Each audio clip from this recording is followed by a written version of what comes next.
To have evidence.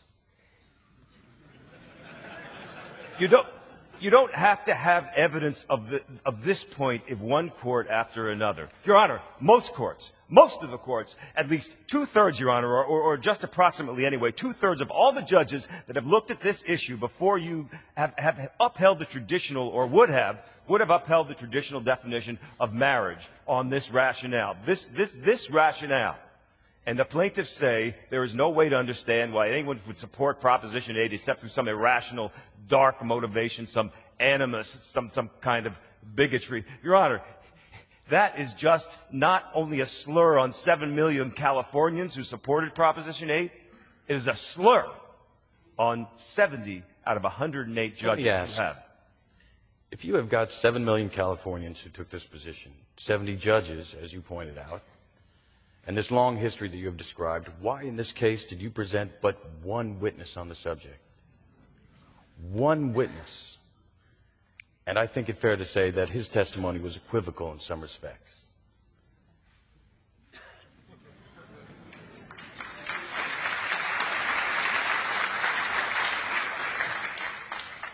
The defense in this case started with a long list of witnesses.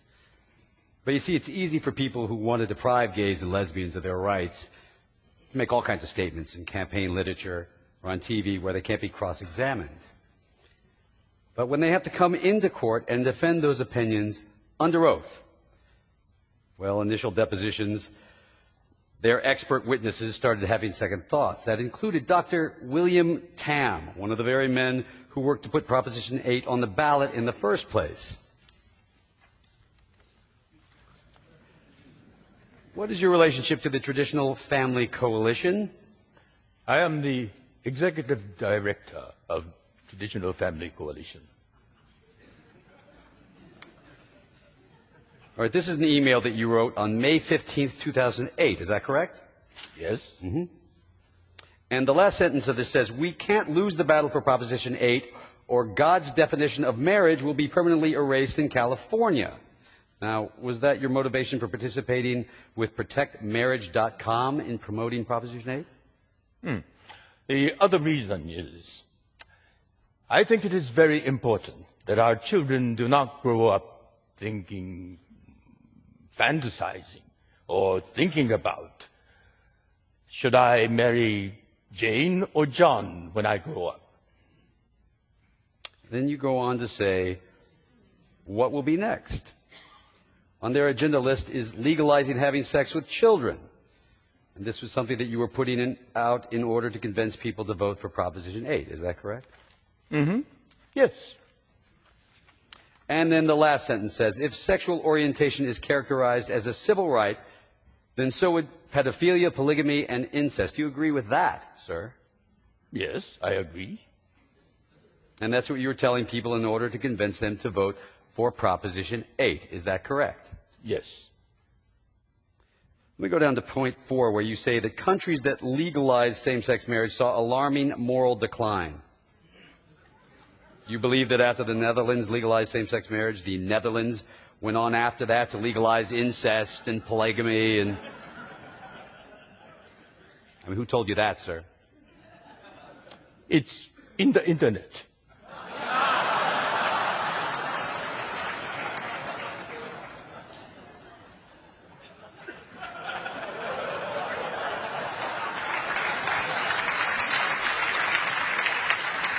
In the Internet.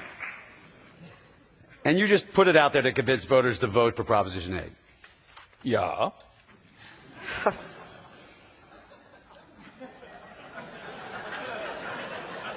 After his deposition, Dr. Cham chose to avoid the subpoenas compelling him to appear in court under oath. In effect, Dr. Tam went on the lam, refusing to testify. And after our depositions of their potential witnesses were complete, only two were still willing to testify. Their only remaining expert on marriage was a Mr. Blankenhorn.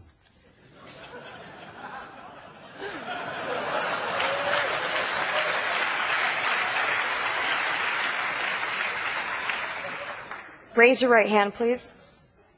Do you swear to tell the truth, the whole truth, and nothing but the truth? I do.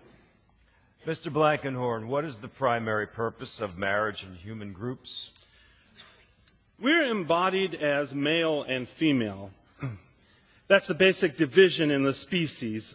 We reproduce sexually. In fact, the famous anthropologist Claude Levi-Strauss once described marriage as a social institution with a biological foundation. He was saying that across societies, that the man and the woman whose sexual union makes the child, that those same two individuals are also the social and legal parents of the child. And there is only one institution in the world that performs the task of bringing together the three dimensions of parenthood, the biological, the social, and the legal. That institution is marriage, because we know how important this is for children. Very well. Mr. Boyce, you may cross-examine. Well, all right. Let me try to make this as simple as I can. Have any of the scholars that you've said you relied on said that permitting same-sex marriage will cause a reduction in heterosexual marriages? That's yes, no, or I don't know.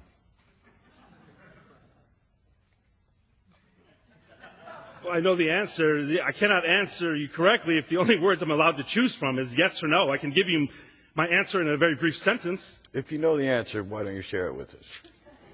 Well, I would be happy to, but he's only permitting me to give yes and no. I cannot do that and be accurate.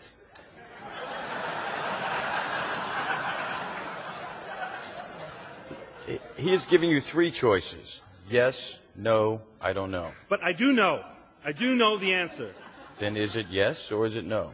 Your Honor, I can answer the question, but I cannot give an accurate answer if the only two choices I have are yes and no. If you give me a sentence, I can answer it. So one sentence is all I'm asking for. All right, let's take a sentence. One sentence. Can you ask me the question again, please? Yes. Have any of the scholars who you say you relied on asserted that they believe permitting same-sex marriage will result in a reduction in the heterosexual marriage rate? My answer is that I believe that some of the scholars I have cited have asserted that permitting same-sex marriage would contribute to the deinstitutionalization of marriage, one of the manifestations of which would be a lower marriage rate among heterosexuals, but I do not have sure knowledge that in the exact form of words you are asking me for, they have made the direct assertion that permitting same-sex marriage would directly lower the marriage rate among heterosexuals. Mr. Blankenhorn. That wasn't that long.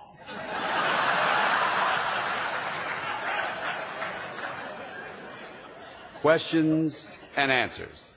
If I were to take that as an I don't know, would that be fair? Well, with respect, Your Honor, I would disagree with you. I know exactly my answer to this question, and I have just stated it, and I would be happy to restate it. The record is clear on what you said.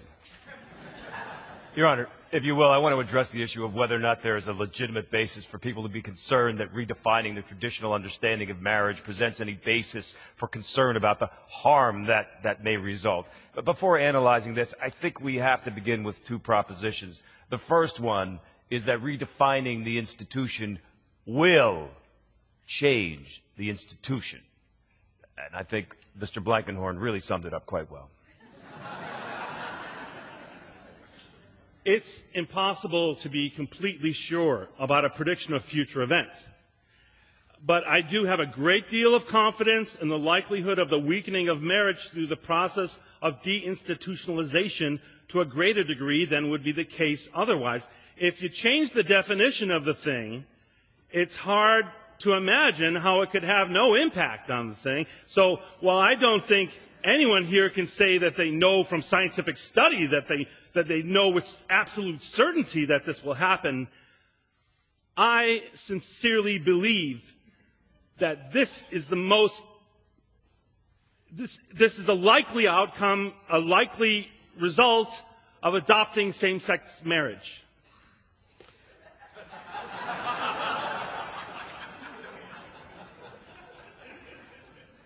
And when you say, based on the scholars that have studied this, that's because you're simply repeating the things that these scholars say. You're just a transmitter of the findings of these scholars. Is that correct? Now you're putting words in my mouth. No, sir.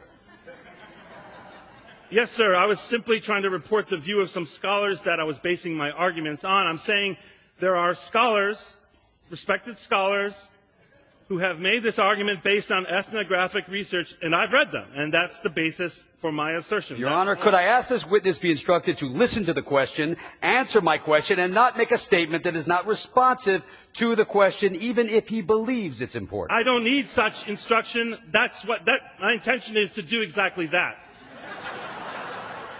Mr. Blankenhorn, one of the instructions that the court gives to the jury when an expert witness testifies is to consider the witness's background, training, and all the other evidence in the case.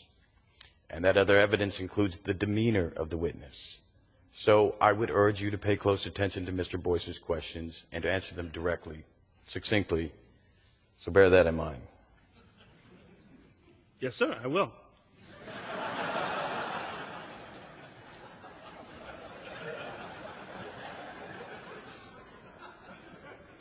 I'm really just addressing whether I was putting words in your mouth. If you look at page 300, lines 7 through 12, you said that you were basing your analysis on the work of highly regarded scholars, and then you say... Okay, I got you a moment. I used the word, I'm a transmitter of findings of eminent scholars. Gotcha. No, that's not a gotcha. I'm just trying to... Okay. I said transmitter 7 months ago in a deposition. And what you meant there was that you weren't making these conclusions on your own. You were simply repeating what these scholars had to say. Is that correct? If I may say so in my own words? Let me look at your own words. Let's look at your own words. Page 300. I am simply repeating things that they say. I can assure you these are not my own conclusions. I'm a transmitter here of findings. Of findings of these eminent scholars. Did you give that testimony at your deposition? That's what I said at the deposition. Your Honor, you will not find anywhere in the pages of history, nowhere, any suggestion that the traditional definition of marriage across cultures, across time, had anything whatever to do with homosexuality. Had nothing to do with it. You heard Mr. Olson this morning recount the background of the Loving decision by the Supreme Court in 1967. And up to that time, numerous states had laws on the books which prohibited interracial marriage. Why are we not at that same tipping point here with respect to same-sex marriage? Your Honor, several reasons. Among the most important is this. What legitimate purpose of marriage recognized historically or anywhere else provided a rational basis for the state of Virginia to say that an interracial couple could not get married? It certainly wasn't core procreative purpose. Excuse me for interrupting, but you recall the rationale that was used by the courts was that the mixing of the races would have serious corrosive effects on society. Your Honor, those racist sentiments and policies had no foundation in the historical purpose of marriage. And in fact, they actually made people have illegitimate children, illegitimate, natural children, which again was the purpose of marriage, as Justice Stevens says, is to license cohabitation and produce legitimate children. As the Eighth Circuit said, Your Honor, only opposite-sex couples can procreate naturally, and therefore it is only opposite-sex couples who uniquely address this fundamental historic... But you don't draw any distinction between the state's interests where an opposite-sex couple have had to require some form of intervention in order to produce children. The state's interest is exactly the same, is it not? Your Honor, not. They are not quite the same, no.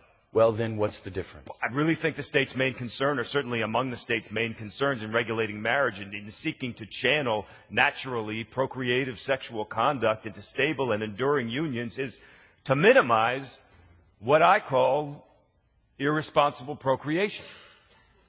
It's not a good term, but I can't think of a more serviceable one, and that is procreation that isn't bound by social norms and that often leads to children being raised by one parent or the other, or sometimes neither parent. And my point was that there are a number of heterosexual couples who do not naturally procreate, who require the intervention of some third party or some medical assistance of some kind. Yes, Your Honor, and it is not those opposite-sex couples either that the state is concerned about in terms of the threats to society and the concerns that society has from irresponsible procreation. Why don't those same values you have described apply to lesbian couples and gay couples? Coming together, supporting one another, providing love, comfort, and support for one another. Why don't all of those considerations apply just as much to the plaintiffs here as they apply to John and Jane Doe? Your Honor, I want to conclude this piece of my argument by calling the Court's attention to a case from the 11th Circuit called Lofton. It was a case in which the 11th Circuit upheld a Florida statute that prohibited gay adoptions. Taking all of this available information into account, the legislature could rationally conclude that a family environment with married opposite-sex parents remains the optimum social structure in which to bear children, and that the raising of children by same-sex couples presents an alternative structure for child rearing that has not yet proven itself to be as optimal as the biologically based marriage. I'd like to ask you something. Why should Mr. Blankenhorn's testimony be admitted? Does he meet the Daubert standard? His professional life for 20 years has been devoted to the study of one subject, the subject of marriage. He's written 2 books on this subject. Are they peer-reviewed? I think the 9th Circuit standards for qualifying an expert are... We have a story for you tonight that is more than inspirational. It's miraculous. A West Bank man was told he only had a few months to live. Today, he's tearing off pages of the calendar he never thought he'd see. Is it his religious dedication, his positive attitude, his family and friendships that keep him defying the odds? It's a mystery even doctors can't explain. Sunlight spills onto tranquil greens at Timberlane Country Club. But listen. Caddy, pull a pin. We don't need $10 because he ends up short. On any given Thursday, sounds of friendship drown out the silence wherever Willie Jondron and his buddies gather. I guess this is good enough, huh, guys? Yeah, that's good. It's good enough? Their relationships span decades. Every meeting, a celebration. Whoa! What am I doing in this group? Because Willie Jondron... Quiet, please. On the tee, dead man walking. ...isn't supposed to be alive. They have some wonderful names for me at Timberlane. They call him the corpse, dead man walking. One lung blankety blank. Gotta tease him. It's not natural if you don't tease him. You know, it's that's a West Bank tradition. Willie Jondron's story begins here on the West Bank in Marrero. He was raised right here on Jung Boulevard. Asbestos was common here, long before it was found to be dangerous. It seemed to be a part of life. You could play marbles in it. You could play cowboys and Indians in it. You can roll in it. Willie's dad worked in a local plant that manufactured wallboard. Asbestos was part of the process. Around this community, especially on the West Bank, there was a lot of asbestos that was being used to pave sidewalks and driveways. Playgrounds had it in there. Jondron was always healthy and athletic, a standout in football and basketball, even a coach. But the cancer lurked all the while. It takes 25 to 35 years to manifest before it comes out. In April of 2002, Jondron was diagnosed with mesothelioma, a typically fatal disease associated with asbestos exposure. After the diagnosis, Jondron said a nurse on the night shift came into his room at Baptist Hospital. She put a hand on my tumors, and she said, Mr. Jondron, she says, you're going to be fine. I'm your guardian angel. We never saw again. 10 months before the diagnosis, Willie had married Grace Caluet, a delivery room nurse. For these newlyweds, married life began on a note of near desperation. And in August, we'd go to Brigham Women in Boston and have the operation to remove my right lung, the lining of the lung, half my diaphragm, the number 6 rib. They gave me 5 to 20 months to live after that. And that was August the 7th, 2002. Jondron is a devout Catholic. Once out of ICU at Brigham Women's, he drew strength from the prayer cards that friends and family had given him. One card seems special. I put that prayer cards on my shelf, and when I turned the lights out that night, that picture of that Blessed Virgin Mary glowed all night long. The power of his faith was pitted, though, against astronomical scientific odds. Once the diagnosis is made and is producing symptoms, then the survival is fairly short. But for Willie, months turned to years. Everything that happened was kind of like cascading, you know. One type of miracle after another. 5 years went by with no major health setbacks. Then in the fall of 2007, John Dron began to have severe pains in his back. The feeling was the same as it had been in 2002. They did the CAT scan. There was almost a 2-inch in diameter tumor resting on top of my liver in between the 9th and 10th rib. And you said, here we go. The tumor was malignant. This time, doctors gave John Dron 4 months to live, a year tops with intense chemo. Every 18 days, 3 days in a row, 7 hours a day. They were giving me so much, they were pumping it in a portacath and in an IV. I was so sick, I went down to 140 pounds. I threw up for 11 days and nights. John Dron was withering away, but prayed that he'd live to see his first grandchild, who would be born that December. His body couldn't take the strain of any more chemo. They called Dr. Seiler. So let's do a CAT scan. Let's see what's going on. I had goose flesh because, you know, it's not something that in this business we often get to tell people. It's a miracle. You know, the tumor is completely gone. And it was kind of like you wanted to believe it, but how can this be? His CT scans that we do and MRIs, that area where the tumor originally was is completely empty of any tumor, just normal organs and no abnormalities that suggest any local recurrence. So the tumor's gone. We cannot see it. How do you explain it? Good looks, good genes, good Lord. The grandchild Willie didn't think he'd see is 3 years old. He says he's using these gifts of more time to give to others. If I could take one person's life and change it and put it in the right direction, if I can give one person inspiration and courage to go through and never give up and fight it and beat it, it's all worth it. There's a big reason why he's still here today. And I think it's because he has more things to do in this lifetime. Life is not like a card game. You know, I mean, a card game, you get a bad hand, you throw it in. When God deals you a hand, you got to play it. The guys at Timberlane don't treat Willie like a miracle, just a friend. We hope that we're not around when he drops on the golf course, you know, because we would have to kick him on the side and keep on playing. But, no, I've known Willie quite a few years, and he's a survivor. We always tease him, and I think that keeps him going, too. He enjoys it as much as we do, so... And he's a pretty good guy. I mean, considering he gave us each $100 to come out here. He wants to be playing as he has for the past several years, and he'll play every day until his last day. You know my good friend Willie? Oh, God, Mike. He beat all the odds. He beat them all. He's still here. He's a little ugly, but he's still here. Oh, God. Half that feel end up.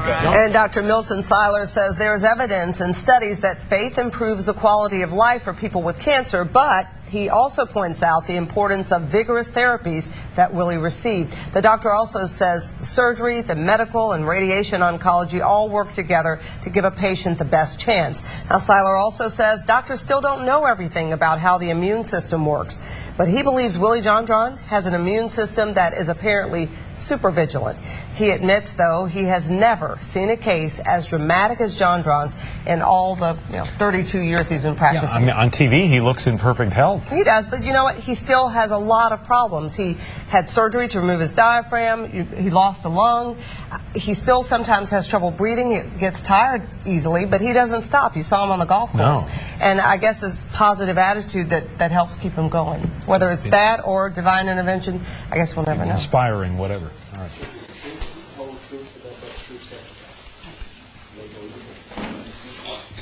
Before we begin with the testimony, could we take the video? Yeah, oh, yes, definitely. If, well, Mr. Pasquale stepped away.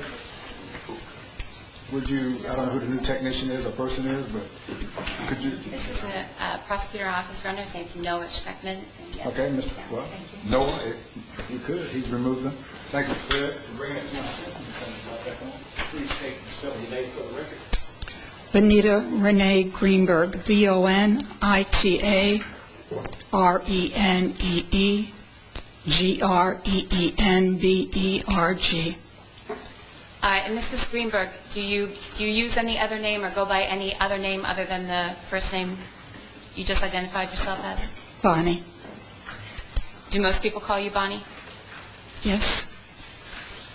Mrs. Greenberg, can you tell me what your relationship was to Rusty Siderman? He was my son-in-law. And what is your relationship to the defendant, Andrea Siderman? She's my daughter. Do you have any other children? I have a son, What's your son's name? Todd Greenberg. Is Todd older or younger than Andrea? Older. And in what area does Todd and his family live?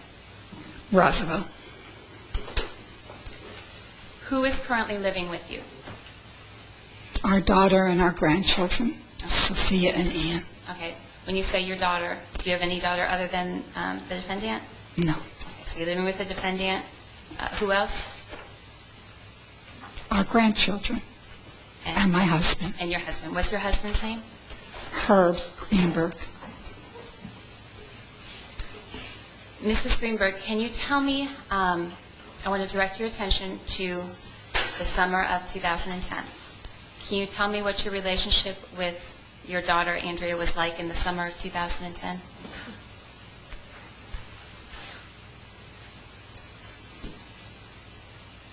I don't, what my relationship was in the summer. You have a close relationship with your daughter? Very. How often would you speak with her? Almost daily. And in what form did your daily contact take place? Did you see her? Did you talk to her on the phone? Both. Both? Where were you living at that time? We were living in Roswell. And where was Andrea living at that time? In Dunwoody. Do you know when the defendant started work with GE? I believe it was March or April. Of what year? 2010. Was that something that she had discussed with you prior to taking that job? Yes. Can you describe what your daughter, how your daughter felt about taking that job? She was excited about the opportunity to go back to work. She had some concerns about how child care and her responsibilities at home would work out. How old were Sophia and Ian at that time? Do you recall? 5 and almost 5 and almost in a year and a half. Okay, and at that time they 4.5 and a year and a half. Okay. And what was Rusty doing for employment at that time? Do you recall? He was working at home. And what was he doing while working out of the home? He was trying to establish businesses and taking care of the children. Okay. Did your daughter ever tell you about who her immediate boss was at GE? Yes. Okay. And who did she tell you that that person was? Hemi Newman. Did she describe him by name? Did she tell you the name? When? At what point did she tell you her immediate boss's name? I don't recall. Do you recall if it was early on in her employment there? Yes. Okay. Did you have any conversations with Andrea about her boss, Hemi Newman? Yes. How many times did you and Andrea talk about Hemi Newman? Numerous times. And what sorts of things did she tell you about?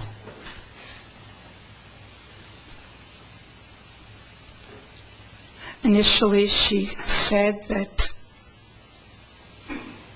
he was extremely helpful because of the area that she, or the type of job that she was working in was new, and she had never worked with kind of information before, but she was excited about learning. Did she describe her interaction with him as positive initially? Yes. What, if anything, did she tell you about the travel that was required once she started work at GE? I think she was initially told that there wouldn't be that much travel. Did that turn out to be the case? No. Okay, did you have conversations about that? Yes. Can you describe some of the conversations you and Andrea had about the amount of travel she ended up doing for GE? She thought it was a lot of travel, more than she was told she was going to have to do. What, if any, kind of repercussions, or what did the amount of travel Andrea was doing, did that have an effect on her family?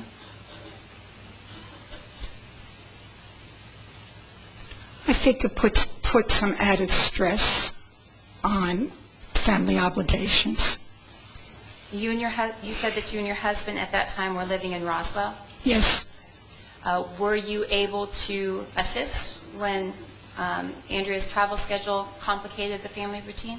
If we were asked, we always assisted. You were always willing to do that? Of course. What, if anything, did Andrea tell you about traveling with her boss, Emmy Newman?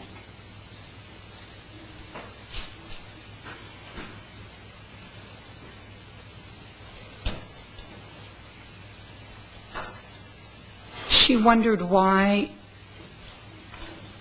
there were so many trips that he accompanied her on. So you knew then that she was traveling with Mr. Newman? Yes, he gave her the impression that it would be good for him to be able to introduce her to various people that she may have spoken to over the phone or through text or emails. Okay, that was what she communicated to you? Mm-hmm. And, okay. What, if anything, did she tell you about the defendant, or are you aware that Andrea went to Longmont, Colorado at some point during her employment with General Electric? Yes. Were you aware of it at the time that she went? Yes. Do you recall when it was that she went to Longmont, Colorado? I don't recall the exact date. I'm sorry. That's okay. Can you limit it? Was it in the summer months? Was it in the fall months? Do you recall? I'm quite sure it was in the summer. In the summer? Okay. What, if anything, did she tell you about Hemi Newman going on that trip with her?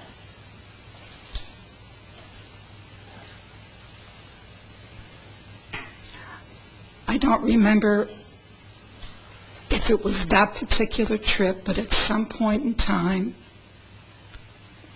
Andrea and I talked about Mr. Newman saying to Andrea that he liked her.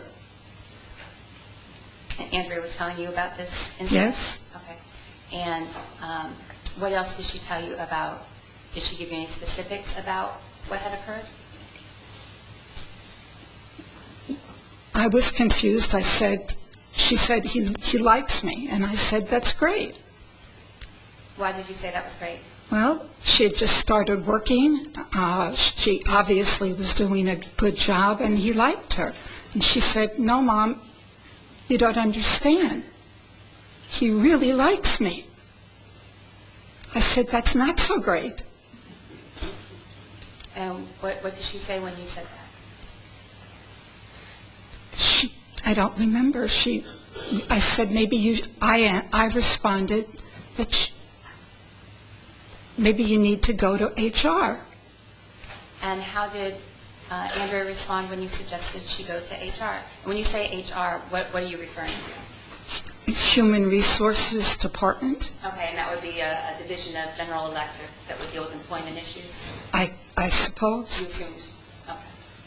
And what did Andrea say when you suggested that she take the situation she was describing to you, to HR? She said, Mom, I really think I can handle it. Did she say anything else that you remember? Not at that time.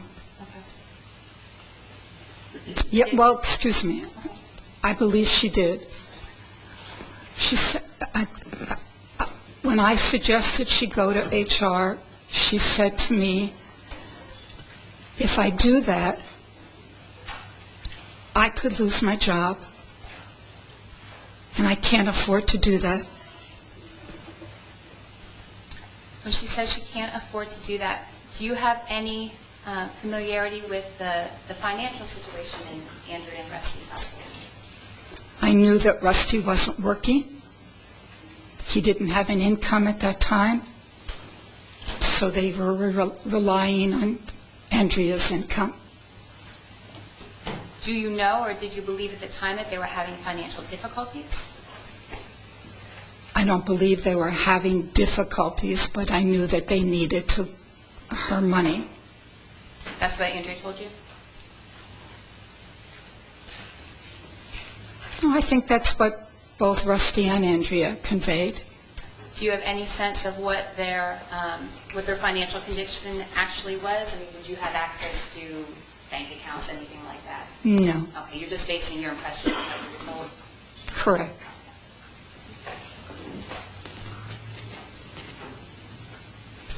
Did you have any other conversations with Andrea about her boss, Henry Newman, and any inappropriateness between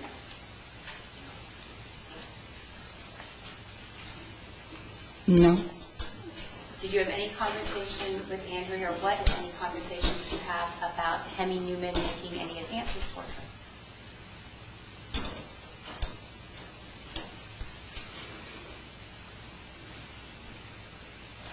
I think that she continued to have some difficulty.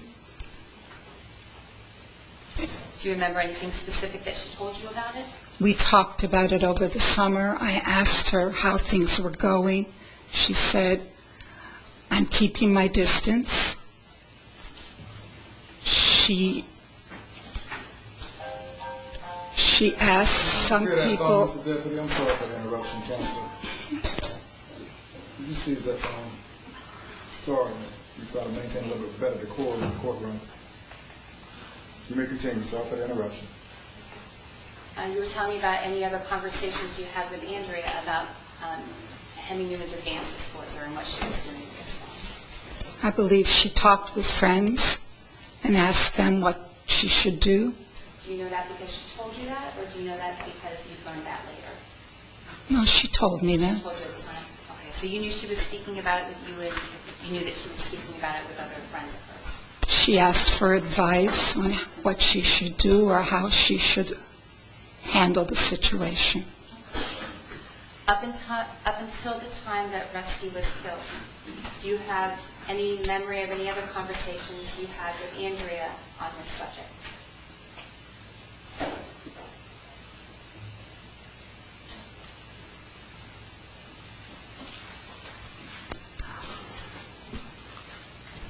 No. What, if anything, did Andrea tell you about Hemi Newman joining her in Longmont, Colorado in July 2010? She didn't.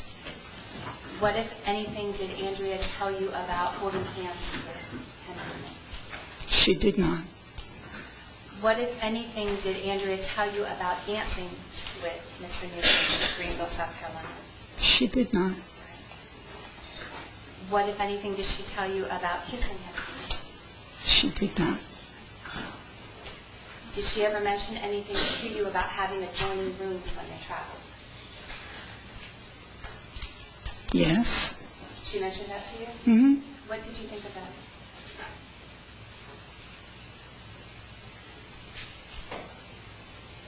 It didn't strike me. I didn't think anything of it at the time. Do you recall the context that it came up, that Andrea and Mr. Newman had adjoining rooms No. when they traveled? You just remember the fact of it? Before Rusty's murder, what, if anything, did Andrea tell you about being afraid of Hemi Newman? We're lawyers for people facing life-changing injuries. We fight against the largest corporations on the planet. We help level the playing field. Some in the country. No job is too big, no case is too big, no corporation is too big for us to fight against. At the end of the day, there is no other country that has the type we have with the types of checks on large corporations and frankly, governmental entities as well. And it is a jury of our peers, and people hear what the problems are, and they attempt to solve the problems. Well, the important reason for somebody to file a claim is because they've been wrongly injured. They deserve the right to recovery. We cannot make them whole, but we can make things easier for them. The first case where the Simmons firm went It's easier for them. The first case where the Simmons firm went to verdict was the Hutchison versus Shell Oil case, and it was a 3-week trial, and the jury came back with a $34 million verdict. Our firm's been on the front. Beginning with some of our early and continued results in asbestos. They include a $250 million verdict for a worker at U.S. Steel. Hundreds of millions of dollars in recoveries for our pharmaceutical. Litigating against companies like Johnson & Johnson or Pfizer. It's like Bayer, Merck, some of the largest, most profitable pharmaceutical companies in the world. Tens of millions of dollars for our small business and intellectual property clients. Of millions of dollars for our small business and intellectual property clients. Simmons Hanley Conroy has all of the necessary credentials to be effective in environmental cases. Groundwater pollution, landfill cleanup, virtually any area of environmental litigation, we have folks who have actually been there, done that. People come to us and they want to know that somebody is going to be held responsible for contamination that might be in their backyard. Unfortunately, asbestos litigation still exists in our country. And while most people think that asbestos has been banned from the United States, it has not. Our firm has taken it upon itself to be the lead. Our firm has taken it upon itself to be the leader in trying to stop mesothelioma. We represent more mesothelioma victims on an annual basis than any other firm in the country. So when a engages Simmons Hanley Conroy, they have an absolute army of people working on their case.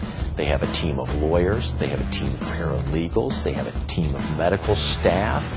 All of these resources marshaled together. So no matter what group or practice area, you're going to see some of the highest litigation results in the country, and we're very proud of that. My grandfather was an insulator at Shell, and actually my grandmother died of mesothelioma, and what it does to a family, how it affects a family.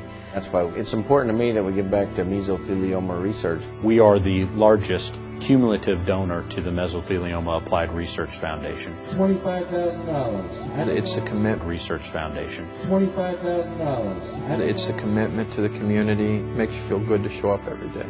From reception all the way to our attorneys, each and every person is compassionate. It doesn't cost us. We front every cost of the case. We are the ones that believe in the client's case. We believe in protecting their rights, and so we handle cases on a contingency fee. Which means if we don't get them compensation, we don't get paid ourselves. Allows a little fella to fight a big corporation.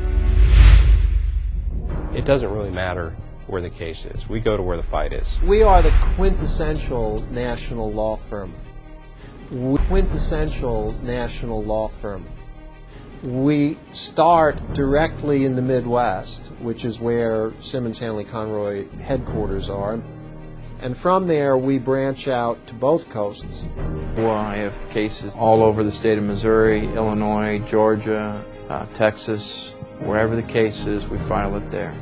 It has become a very effective partnership for us for plaintiffs' counsel. Recognize the best way for me to help my individual client is to secure a relationship with law firms like Simmons Hanley Conroy that do this every single day and are deeply embedded in the leadership position. We really have the resources to stand up and represent our clients essentially anywhere. From a client perspective, they see a trial team admin assistant, paralegal, and an investigator that they're dealing with every day. But behind the scenes, you got another 100 or so people that's supporting all the different aspects and moving parts of their case. We've got a lot of people who can walk through that. When John Simmons started Simmons Hanley Conroy, he always instilled a culture within the firm of putting people first. And our ultimate goal is to make you comfortable. And it's not easy. It's not easy to be fighting anyone, particularly a large corporation or a drug company. But when we see the bravery of a client who will actually stand up and know that they were wronged and trust you to do something if they were wronged and trust you to do something about it, shows you just how brave clients are. And at Simmons Hanley Conroy, as a national law firm, we stand for our clients and we're able to deliver.